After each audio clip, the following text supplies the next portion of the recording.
নবীজি মায়ের পেটে থাকতেই তার পিতা মারা যায়। নবীজি ছোট থাকতেই তার মাতাও মারা যায়। এমতাবস্থায় প্রিয় নবীজিকে কোলে তুলে নেন তার দুধ মাতা হালিমাতুস সাদিয়া। আজকের ভিডিওতে জানাবো কিভাবে অতি কষ্টে নবীজি হালিমার ঘরে বেড়ে ওঠেন। তাই চলুন আর কথা না বাড়িয়ে মূল আলোচনা শুরু করা যাক। বিশ্বনবীর জন্মকালীন সময়ে মক্কার লোকেরা নিজেদের সন্তানদেরকে মক্কা শহর থেকে পল্লী গ্রামে পাঠিয়ে দিতেন, যাতে তারা গ্রামের সুন্দর ও উন্মুক্ত পরিবেশে সুস্থ ও মজবুতভাবে বেড়ে উঠতে পারে। সে আলোকে প্রিয় নবীও এর ব্যতিক্রম ছিলেন না। তাকেও সুন্দর প্রতিপালক দুগ্ধপানের জন্য প্রেরণ করা হয়েছিল।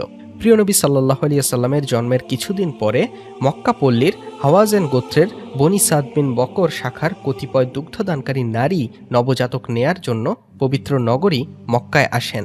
সে দলে হজরত হালিমা সাদিয়াও ছিলেন। তার সঙ্গে ছিলেন স্বামী হারিস বিন আবদুল্লাহ। সে বছরটি ছিল মারাত্মক দুর্ভিক্ষ ও অভাব অনটনের।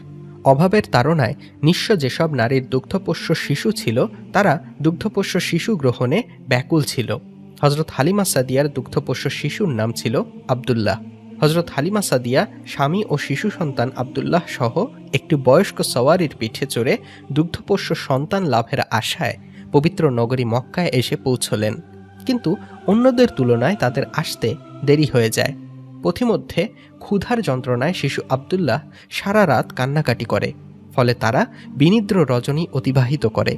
সন্তানের ক্ষুধা নিবৃত করার মতো দুগ্ধ ছিল হজরত হালিমা সাদিয়ার বুকে এবং সওয়ারির পালানে।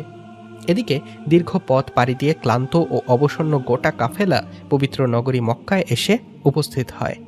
কাফেলার সবাই রাসূলুল্লাহ সাল্লাল্লাহু আলাইহি ওয়াসাল্লামকে গ্রহণ করতে অস্বীকৃতি জানায়, কারণ তিনি ছিলেন পিতৃহীন ইয়াতিম। যথাযথ পারিশ্রমিক ও উপঢৌকন না পাওয়ার ভয়ে তারা প্রিয় নবীকে এড়িয়ে গেলেন। আগত কাফেলার সবাই শিশু পেয়ে যায়, কিন্তু হজরত হালিমা কোনো শিশু পায়নি। আর বাকি ছিলেন শুধু শিশু মুহাম্মদ সাল্লাল্লাহু আলাইহি ওয়াসাল্লাম। হজরত হালিমা রাদিয়াল্লাহু তাআলা আনহু এই ইয়াতিম শিশু মুহাম্মদকে নিতেই স্বামীর সঙ্গে পরামর্শ করেন এবং জেদ ধরেন যে এই ইয়াতিম শিশুকেই সে গ্রহণ করবে। হালিমার স্বামী তাকে বলল, ইয়াতিম শিশু মুহাম্মদ সাল্লাল্লাহু আলাইহি ওয়াসাল্লামকে নিতে পারো, হতে পারে আল্লাহ তাআলা তার মাঝে আমাদের জন্য কোনো কল্যাণ রেখেছেন। বিবি হালিমা শিশু মুহাম্মদকে গ্রহণ করার সঙ্গে সঙ্গে অনুভব করলেন যে তার স্তন দুটি দুধে পরিপূর্ণ। তা থেকে শিশু মুহাম্মদকে দুধ পান করালেন। তার সন্তান আবদুল্লাহকেও দুধ পান করালেন। যে বয়স্ক ও দুর্বল সওয়ারিতে করে তারা মক্কায় এসেছেন, সে সওয়ারি অন্যদের সওয়ারি থেকে শক্তিশালী ও তার পালানেও দুধে ভরপুর হয়ে গেল। তা থেকে হজরত হালিমার স্বামী হারিস দুধ দহন করে তারা উভয়ে তৃপ্তি সহকারে দুধ পান করলেন।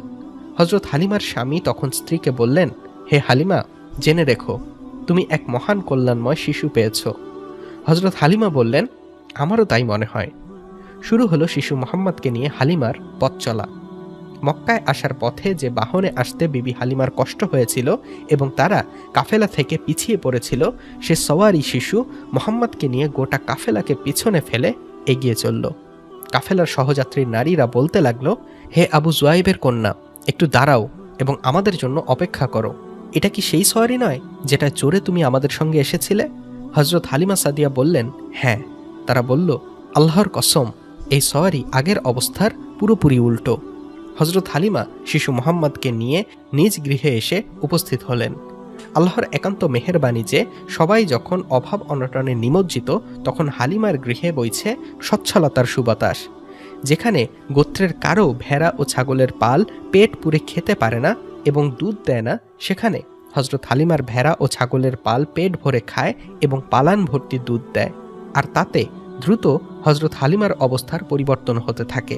স্বাবলম্বী হয়ে ওঠে হজরত হালিমার পরিবার। হজরত হালিমার গৃহে প্রিয় নবীর আগমনই ছিল মহান আল্লাহ তাআলার একান্ত রহমত, যে কারণে পুরো গোত্র দুর্ভিক্ষগ্রস্ত হওয়া সত্ত্বেও তার গৃহ ছিল সার্বিকভাবে সচ্ছল। আর এটি ছিল প্রিয় নবী সাল্লাল্লাহু আলাইহি ওয়াসাল্লামের এক বিশেষ মুজেজা।